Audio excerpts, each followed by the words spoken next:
may have this conversation with your mind several times before it acknowledges that you are in charge and that you really mean what you say. Imagine that your thoughts are like drops of water. One thought or one drop of water does not mean very much. As you continue to repeat the same thoughts over and over, you first notice a stain on the carpet, then there's a little puddle, then a pond, and as these thoughts continue, they can become a lake and finally an ocean. What kind of ocean are you creating? One that is polluted and toxic and unfit to swim in? Or one that is crystal clear and blue and invites you to enjoy its refreshing waters? All of us have these bags of manure that we carry around with us, called our past. And the people who have done things to us and the events and the circumstances, all of this stuff that we use and we bond to. And we bond ourselves to these wounds of our past, and we identify ourselves on the basis of these wounds. And every once in a while we set it down and we reach in there and we smear it all over ourselves. And then we wonder, why does my life smell so bad? I don't understand this. Whatever you pay attention to will naturally grow, at least for you. Every human being that you meet, there's a good side to them, there is a nasty side to them. If you pay attention to the nasty side, your mind will be preoccupied with the nastiness. Somebody else's nastiness will become yours. And because of that, you will receive more and more of that from all around you. If you pay attention to the best, even though in some people it may be a minuscule, if you pay attention to the best, it will grow. At least in your mind, in your experience it will grow. There is a good chance it will grow in them also. You're never going to get enough. You already are everything. You're everything that you need. Think of it for just a moment. Everything that you need to have total bliss, perfection of your life, you already are. You already have it. You came into this world with nothing. That's how you're going out. And the time that you have here, what you have is your uniqueness, your specialness, and you don't need anything else. Now think on this.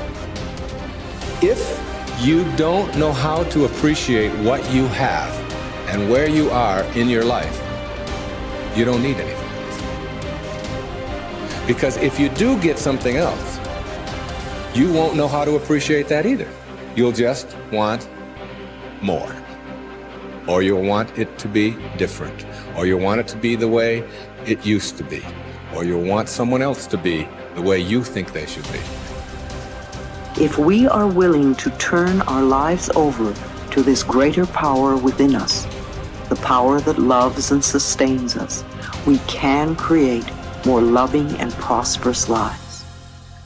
I believe that our minds are always connected to the one infinite mind, and therefore all knowledge and wisdom is available to us at any time. Nobody changes until they change their energy. When you change your energy, you change your life. See, it has nothing to do with the external activity that you're doing. It's got something to do with the internal systems as to how they're functioning. Essentially, it means neither your body, nor your mind, nor your chemistry, nor your emotions, nor your energy are taking instructions from you. They're doing their own thing. Once your machine is not in your control, being peaceful is impossible. I'll tell you, you get into your car and now you go there and you want to turn this way. You do this to the steering, it goes this way. Can you peacefully drive this car?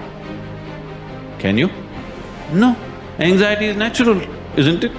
This is what has happened to your vehicle. It's out of control. You've never done anything to find out where the steering wheel is, first of all. This is not that simple as a car, this is a super computer. Now the problem is most people have not even bothered to find the keyboard. They think if they do this, somehow it'll work. When you're given such a highly sophisticated machine, if you do not conduct it properly, it will cause many problems to you. By accident it's working. I want you to know this is made this way. If you hold your hands like this, it'll breathe one way. If you just turn it around, the very way you breathe, the breathing pattern itself changes in your lungs. You can try it if you want when you have the time. This way, this way. I'm saying everything that you do, fundamental changes are happening in this machine because it's such a sophisticated machine. It's more than a touch screen. If you just wish it, it will happen. When you have such a sensitive and sophisticated machine and you are operating like a blacksmith, then being peaceful seems to be difficult. Peace is not the highest goal in your life, it is the most fundamental requirement. Don't ever set peace as the highest goal. If you do that, you'll only rest in peace. You must see, to be peaceful is the first thing in your life, isn't it? If you want to do anything sensibly in your life, if you want to conduct any situation in your life sensibly, to be peaceful and happy is fundamental. All improvement in your life begins with an improvement in your mental pictures. We know that because of the law of correspondence, that your outer world tends to be a mirror of your inner world. This means that what you see on your outside, what you see in your relationships, your health, your work, your customers, and so on, tends to be a result of the pictures you have inside. We also know that your self-image controls your performance. Because the way you see yourself and think about yourself inside determines how you act on a day-to-day basis. If you see yourself and think about yourself as an extraordinary person, if you see yourself as a success, if you see yourself as happy, positive, confident, in control, if you see yourself as a loving parent or spouse, you will act that way toward others. So therefore, all improvement in your life begins with an improvement in your mental pictures, with you consciously and deliberately selecting the pictures that you're going to allow your mind to dwell upon. And that word dwell is terribly important.